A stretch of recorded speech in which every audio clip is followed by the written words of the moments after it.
Assalamualaikum warahmatullahi wabarakatuh. Hello, first of all, my name is Siti Fatimah Zahra, just call me Ira. I'm from first grade of E, majoring in Arabic language and literature at UIN Sunan Gunung Jati, Bandung. Here, I will explain the English material that I have learned in previous meeting about my research on greeting, question form of yes or no, question word, and part of speech. Greeting friends and strangers. Di dalam kehidupan sehari-hari, kita tentu sering bertemu dengan seseorang. Untuk itu, kita harus belajar menyapa mereka. Dalam berbahasa Inggris, juga ada istilah kata sapaan yang disebut dengan greeting.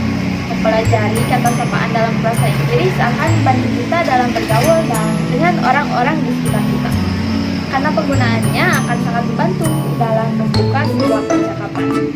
Greeting adalah ungkapan yang digunakan untuk menyapa seseorang. Situasi dalam greeting terdiri dari dua bagian, yaitu formal dan informal.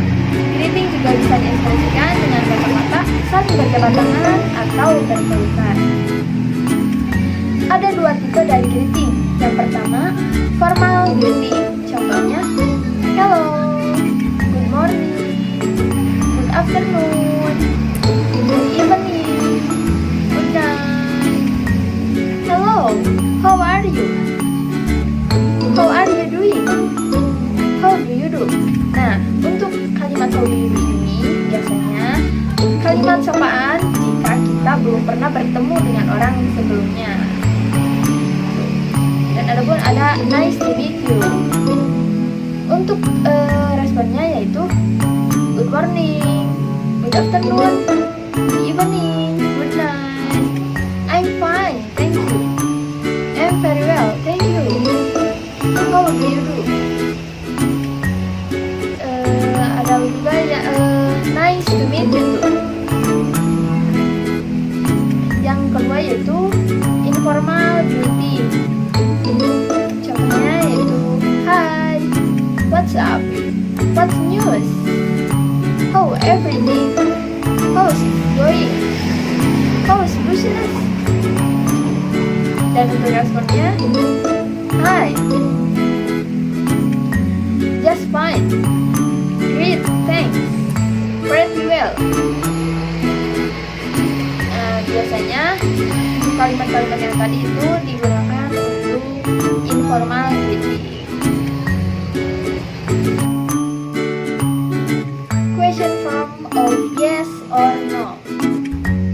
Definisi yes or no question sesuai dengan namanya. Yes or no question merupakan salah satu jenis pertanyaan yang hanya membutuhkan dua jawaban, yaitu ya dan tidak. Dibandingkan dengan jenis pertanyaan lainnya, jenis pertanyaan ini sebenarnya memiliki jawaban yang pasti tanpa diikuti keterangan selanjutnya. Walaupun terlihat sederhana, ternyata ada banyak yang perlu kita pahami dalam penggunaan kata tanya yang tepat dalam membentuk yes or no question. Yes or no question mempunyai rumus, yaitu dapat dibuat dengan mengubah deklaratif sentence. Kita harus mengetahui terlebih dahulu mana yang namanya subjek, main verb, dan auxiliary verb. Rumus yes or no question yang dibedakan berdasarkan auxiliary verb, ada yang menggunakan auxiliary verb dan juga ada yang tidak menggunakannya.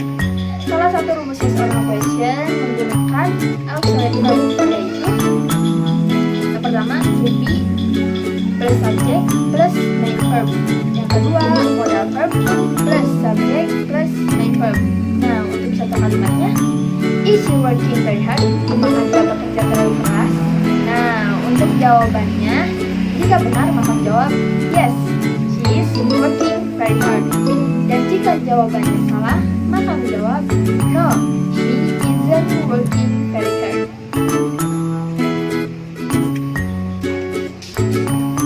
Question word. Apa itu question word atau information question? Question word adalah sekumpulan kata tanya yang digunakan untuk menanyakan suatu hal, seperti menanyakan waktu, tempat, orang, benda, hal, alasan, cara, dan menanyakan lain-lain. Question word juga dapat disebut dengan open question karena sifatnya yang menjelaskan sesuatu bukan untuk mendapatkan jawaban yes or no saja. Untuk membentuk sebuah pertanyaan question word, ada rumus yang diperlukan agar kalimat menjadi masuk akal dan sesuai dengan kaidah grammar. Berikut ini adalah rumus dari question word. 5W1H plus auxiliary verb to be, to have plus subject plus main verb. Nah, contoh kalimatnya, what are you doing? Apa yang sedang kamu lakukan?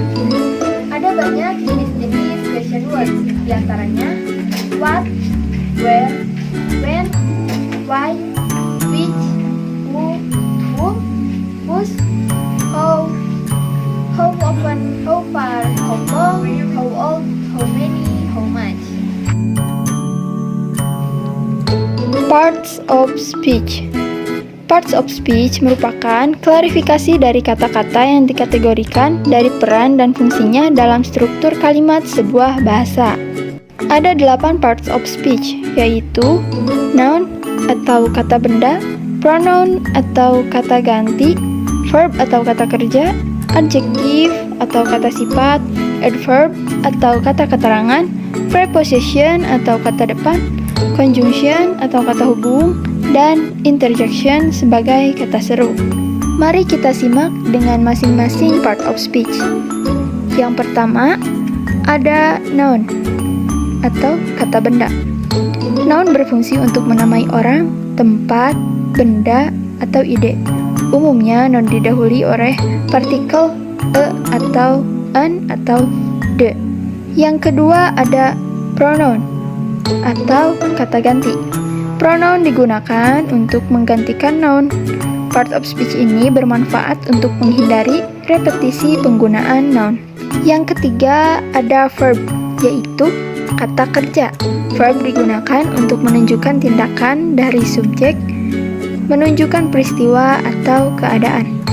Seperti yang kita ketahui, verb itu ada yang reguler dan ada yang irregular. Contohnya yang reguler seperti accept, decide, live, work, dan yang contoh irregular yaitu write, bear, choose, feel, dan lain-lain. Yang keempat ada adjektif atau kata sifat. Adjektif adalah suatu kata yang digunakan untuk menggambarkan atau memodifikasi noun atau pronoun. Biasanya terletak sebelum noun atau pronoun. Contohnya old, young, bad, fat, thick, big, small, pretty, dan sebagainya. Yang kelima ada preposition atau kata depan. Preposition ini merupakan suatu parts of speech yang diletakkan sebelum noun atau pronoun untuk membentuk suatu frasa yang memodifikasi kata lainnya dalam suatu kalimat. Preposition dibagi menjadi beberapa macam. Di antara lain ada preposition of time, preposition of place, preposition of movement, preposition of manner, preposition of purpose, dan yang terakhir preposition of measure. Yang keenam ada conjunction atau kata hubung. Part of speech yang satu ini berfungsi untuk menghubungkan kata, frasa, atau klausa, dan juga untuk menunjukkan hubungan antara elemen kalimat yang dihubungkan. Maybe enough from me. Sorry if there are many mistakes. Wassalamualaikum warahmatullahi wabarakatuh.